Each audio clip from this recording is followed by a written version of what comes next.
नोएडा में तमाम मांगों को लेकर किसानों का प्रदर्शन आज तीसरे दिन भी जारी है। कोई कंडीशन नहीं, हमारे भाई जैसे इन्होंने उठा के जेल भेजे थे उसी प्रकार से वो हमारे बीच में आ जाएं। साथियों, लड़ाई लंबी है। मसला इतना बड़ा है कि किसानों की जान बचती है और छोटा इतना है कि सरकार के लिए बाएं हाथ का काम है। लेकिन बहुत से लोग जो सहायक बने डेवलपमेंट में, कोर्ट नहीं गए, अथॉरिटीज की बात को मान गए, उनके साथ अथॉरिटी धोखा कर रही है। अब कहती है कि जिन्होंने लैंड एक्विजिशन को चैलेंज किया संबंधित समय पे, जिनके हक में कोर्ट का फैसला आया, उनको 10% देंगे, औरों को नहीं देंगे। अब की बार की लड़ाई हमारी आर पार की रहेगी, कोई हमें रोक नहीं पाएगा। हम मरने को आए हैं, प्रशासन जो भी कुछ है हमें मारो, हम मर के जाएंगे। अपना अधिकार हमें चाहिए ही चाहिए।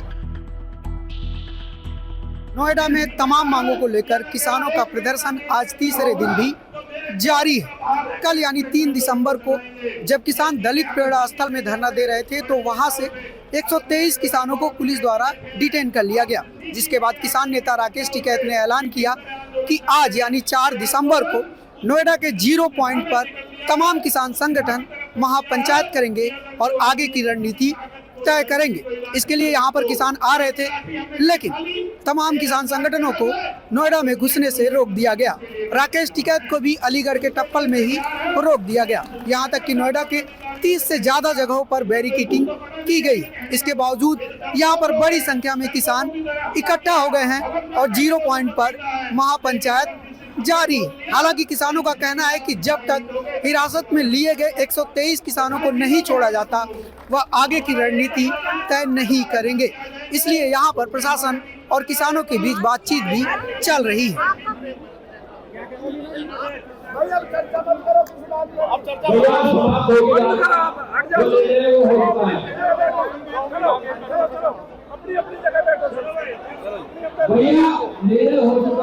जो हमारे भाई जेल में हैं, जो हमारी माता बहनें जेल में हैं, सबसे पहले निशर्त कोई कंडीशन नहीं, हमारे भाई जैसे इन्होंने उठा के जेल भेजे थे उसी प्रकार से वो हमारे बीच में आ जाएं।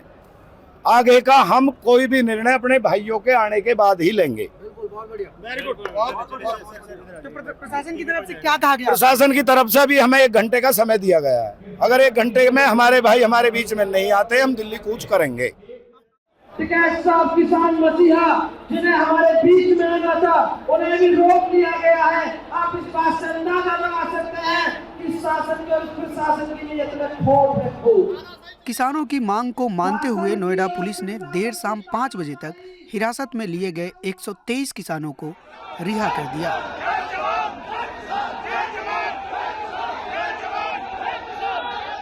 हालांकि इस दौरान हमने प्रदर्शन में शामिल किसानों और वकील से बात की कि यह पूरा मसला है क्या और किन मांगों को लेकर किसान आंदोलन कर रहे हैं। मामला बड़ा स्पष्ट है। 1997 से जैसे ही एक्विजिशन इस जिले में हुआ, तीनों authorities, Noida authority, greater Noida authority और यमुना अथॉरिटी, 1997 में पॉलिसी फ्रेम आउट हुई। उस पॉलिसी के तहत ये बोला गया कि जिनकी लैंड एक्विजिशन होगा, लैंड एक्विजिशन के बाद उनको सिर्फ 90% की पेमेंट की जाएगी, 10% रिटेन कर लेगी अथॉरिटीज, रेलेवेंट अथॉरिटीज। उसके बाद क्या होता है कि उनको पहले 10% देना था, उन्होंने उसको ऑल्टर करके 5% नोएडा के लिए कर दिया, 6% ग्रेटर नोएडा के लिए कर दिया, 7% यमुना के लिए कर दिया। तो इस पैरिटी को पहले ही तोड़ दिया इन लोगों ने। फिर 2011 में बहुत बड़ा लैंड एक्विजिशन चैलेंज किया गया। उस एक्विजिशन लैंड एक्विजिशन चैलेंज के दौरान ये तय हुआ उसमें कि हाईकोर्ट की फुल बेंच ने बोला कि सबको 10% का बेनिफिट दिया जाए और 64.7% एक्स्ट्रा कंपनसेशन दिया जाए, क्योंकि वो लैंड एक्विजिशन गलत इंटेंशन से हुआ था। ये दिखा करके हुआ था कि ये जो एरिया एक्विजिशन किया जा रहा है ये इंडस्ट्रियल एरिया के लिए किया जा रहा है, जबकि उससे उलट उसका लैंड यूज चेंज करके वो ग्रुप हाउसिंग के लिए बड़े बड़े बिल्डर्स को दे दिया गया। तो क्योंकि थर्ड पार्टी राइट्स क्रिएट हो गए थे, तो ये हाईकोर्ट ने बीच का इंटरेस्ट एक रास्ता निकाला कि इन लोगों को 10% का प्लॉट दिया जाए, डेवलप्ड प्लॉट दिया जाए और 64.7% कंपनसेशन दी जाए। उसी ही संबंधित समय पर एक माननीय मंत्री जी ठाकुर जयवीर सिंह की कमेटी बनाई गवर्नमेंट के द्वारा। ठाकुर जयवीर सिंह की कमेटी में भी ये रिकमेंडेशन आई कि सबको 10% का अधिकार और 64.7% का अतिरिक्त मुआवजा दिया जाए। और उसके बाद 2015 में सुप्रीम कोर्ट ने उस जजमेंट को अफर्म किया। उसके बाद फिर क्या हुआ, अथॉरिटीज ने भी पब्लिकेशन करा, तीनों अथॉरिटीज ने कि 10% देंगे, कोर्ट मत जाओ। लेकिन बहुत से लोग जो सहायक बने डेवलपमेंट में, कोर्ट नहीं गए, अथॉरिटीज की बात को मान गए, उनके साथ अथॉरिटी धोखा कर रही है। अब कहती है कि जिन्होंने लैंड एक्विजिशन को चैलेंज किया संबंधित समय पे, जिनके हक में कोर्ट का फैसला आया, उनको 10% देंगे, औरों को नहीं देंगे। मसला इतना बड़ा है कि किसानों की जान बसती है और छोटा इतना है कि सरकार के लिए बाएं हाथ का काम है।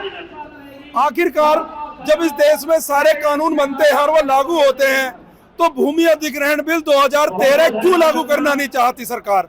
पिछले 12 सालों से गौतम बुद्ध नगर का सर्कल रेट क्यों नहीं बढ़ाना चाहती गवर्नमेंट? और अथॉरिटी के, चाहे नोएडा अथॉरिटी हो, ग्रेटर नोएडा अथॉरिटी हो, यमुना अथॉरिटी हो, उनके सर्कल रेट 4-4 बार रिवाइज होते हैं। इन किसानों के सर्कल रेट क्यों रिवाइज नहीं होते?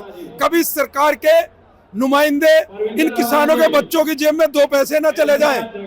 आज किसान लड़ता है कि आपने जमीन ले ली, हमारा व्यवसाय ले लिया, अब हमारे पास व्यवसाय क्या है? जो कंपनियां लगी हैं उनमें 200 किलोमीटर के बोर्ड लगे हुए हैं कि आपकी दूरी 200 किलोमीटर हो। व्यवसाय था कृषि, कृषि चला गया। अब जो नया कानून था हमारा भूमि अधिग्रहण 2013, वो कहता है कि किसान को 20% विकसित प्लॉट दिया जाएगा और 80% का मुआवजा दिया जाएगा। उससे उस किसान के परिवार के बच्चे पलेंगे, आने वाले समय के लिए पीढ़ियां पलेंगी, वो रोजगार चला सकते हैं, अपनी छोटी छोटी दुकानें खोल सकते हैं। सरकार आखिरकार क्यों लागू नहीं करना चाहती है? अब की बार की लड़ाई हमारी आर पार की रहेगी, कोई हमें रोक नहीं पाएगा।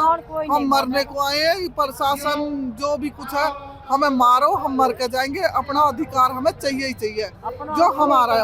हमारे बड़े बूढ़े इनकी जमीन है, वहाँ कैसे छोड़ देंगे इनको?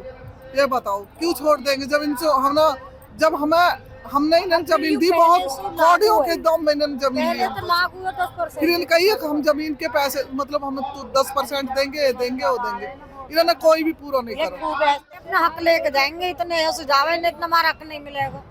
बच्चे ने छोड़े पड़े हैं, अपने घर छोड़े पड़े हैं, इतना हमारा 10% लागू कतई क्लियर न होएगा। इतने उठने वाले हैं नहीं, चाहे जेल चले जाओ, चाहे रात दिन यहीं बैठे रहो। अपने घर से लिखस के आए हैं और लेके ही जाएंगे। 3.5 लाख किसान प्रभावित हैं ग्रेटर नोएडा में, इससे लगभग 2.5 लाख किसान प्रभावित है नोएडा में, और यमुना की तो संख्या शायद 10 लाख से ऊपर की है। इतने लोग प्रभावित है, 10, 3.5 और 2.5, कितना हुआ? यह पहली बार नहीं है जब गौतम बुद्ध नगर के किसान प्रदर्शन कर रहे हैं। पिछले 2 सालों में 10% प्लॉट और उचित मुआवजे की मांग को लेकर किसान कई बार प्रदर्शन कर चुके हैं, लेकिन इस बार का प्रदर्शन अलग है और व्यापक भी है, क्योंकि इस बार इन किसानों को संयुक्त किसान मोर्चा का भी समर्थन मिल चुका है, जिसको देखते हुए सरकार ने 5 सदस्यों की एक कमेटी बनाई है, लेकिन किसानों का उस पर भी भरोसा नहीं है। मिला जुलाकर किसान अब नोएडा में रुकना नहीं चाहते, वह दिल्ली कूच करना चाहते हैं और संसद तक अपनी आवाज़ पहुंचाना चाहते हैं। हालांकि देर शाम हो गई है, लेकिन अब तक किसान नेता राकेश टिकैत प्रदर्शन स्थल पर नहीं पहुंचे हैं। दिल्ली कूच करने और प्रदर्शन की आगे की रणनीति क्या होगी, इस पर किसान फिलहाल मंथन कर रहे हैं। न्यूज़ लॉन्ड्री के लिए अनमोल प्रीतम, नोएडा, यूपी। पत्रकारिता का नासूर बन चुके विज्ञापन के मॉडल को खारिज करके खबरों की इस दुनिया को बदलिए, ताकि पत्रकारिता आपके लिए जवाबदेह बने।